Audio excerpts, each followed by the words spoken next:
का ज्ञान रखता है कि मुझे क्या करना चाहिए क्या नहीं करना चाहिए, नीतिज्ञ है।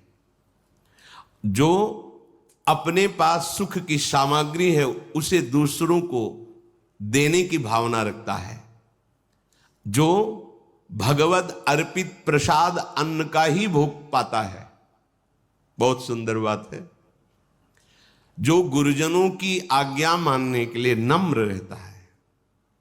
अब वो तो कहते हैं तो करना ही पड़ेगा, एक ये बात हो गई। और एक बात हो गई, बहुत प्रसन्न होकर हमें जो आज्ञा हुई पालन, हमारा सौभाग्य है नम्र होकर गुरुजनों की आज्ञा का पालन करना। आपको पता होना चाहिए कि आपके लिए क्या अधर्म है क्या धर्म है, क्योंकि शास्त्रों में बहुत धर्म का वर्णन है। तो आप किस मार्ग के पथिक हैं, आपका धर्म क्या है, ये आपको पता होना चाहिए। सत्संगी को पता होता है। और जो आपके पास अच्छी अच्छी सुख सामग्री है, जिसमें तुम्हारा मन लालायित है, उस सामग्री को, खान पान आदि की, उसको विभाजित करके ही पाओ, दूसरों को पवा दो थोड़ा मात्रा में आप लो। इससे क्या होगा, आप इंद्रिय विजयी हो जाएंगे। भगवत अर्पित ये नियम ले ले कि बिना प्रभु को अर्पित किए हम कुछ नहीं पाएंगे। भले आप नौकरी में, आपके हाथ में जो आया, आप एक क्षण रुकिए, आराध्य देव का स्मरण कीजिए, राधा वल्लभ लाल कीजिए, मन में ही बोल दिए प्रिया प्रीतम, हे प्रभु आपको अर्पित, फिर हो गया, इतने से ही हो जाएगा। बिना स्मरण किए अर्पित किए जो आप पाओगे, आपकी बुद्धि भ्रष्ट हो जाएगी, पतित हो जाएगी। जल भी बिना नाम लिए नहीं पी, राधा वल्लभ लाल की जय, अर्पित किया पी लिया। जो हिंसा रहित आचरण करता है, बहुत शानदार। हम किसी भी जीव को मारे नहीं। देखो हमारा अधिकार है, जैसे इस सृष्टि में रहने का, ऐसे हर जीव की रचना भगवान ने की, उसका रहने का अधिकार है।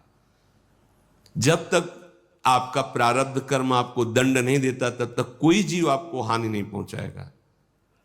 एक तो ये सुविधाजनक वास है, जैसे शेनपुर और कई ऐसे गंगा के किनारे, सच्ची मानिए, जैसे चीटा होते ना, ऐसे बिच्छू घूमते थे, जैसे केचुआ घूमते, ऐसे सांप घूमते हैं। हजारों वर्ष पुराना जंगल शेनपुर में। अब जिधर देखो कहीं सांप केली कर रहे, खेल रहे कोई से।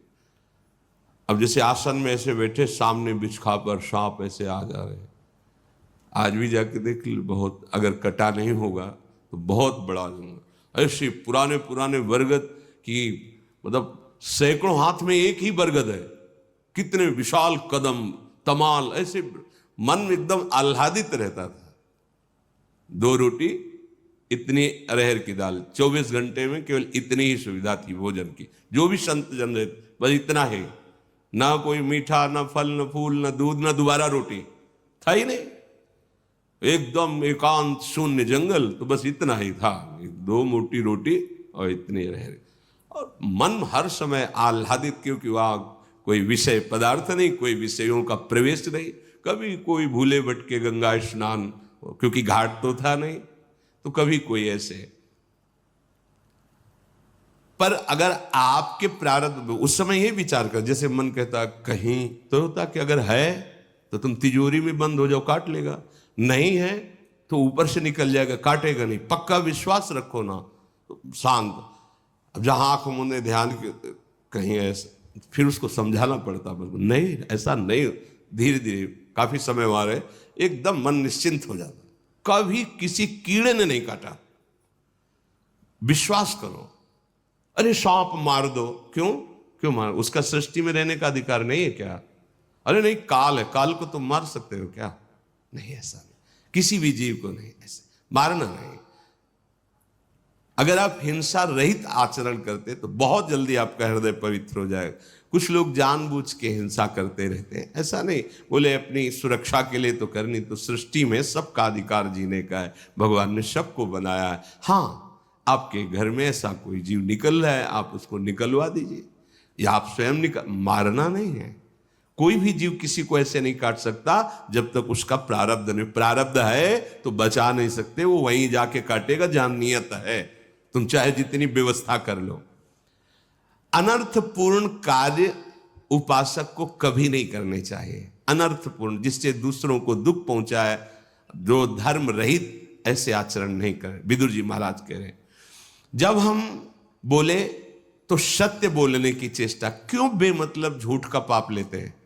मतलब बुद्धि काम नहीं कर रही, बेमतलब झूठ बोल। अगर किसी के प्राण बच रहे हैं, कोई बहुत बड़े लाभ की वृत्ति किसी को मिल रही है, चलो भाई, नहीं तो सत्य बोलो। क्यों आप झूठ बोल? बिल्कुल खेल खेल में ढेर सारा झूठ बोल देते हैं, क्यों बोलते हो? ये वाणी की मलिनता आपके हृदय को मलिन करती रहेगी। सत्य वचन बोलने चाहिए और स्वभाव कोमल बनाना चाहिए। ऐसा उपासक बहुत शीघ्र भगवत सिद्धि को प्राप्त कर लेता है। कुल की रक्षा का विचार करो महाराज, धृतराष्ट्र से कह रहे हैं। सिद्धांत है, अगर शरीर का कोई एक अंग पूरे शरीर की हानि पहुंचा रहा हो तो उसे कटवा देना चाहिए।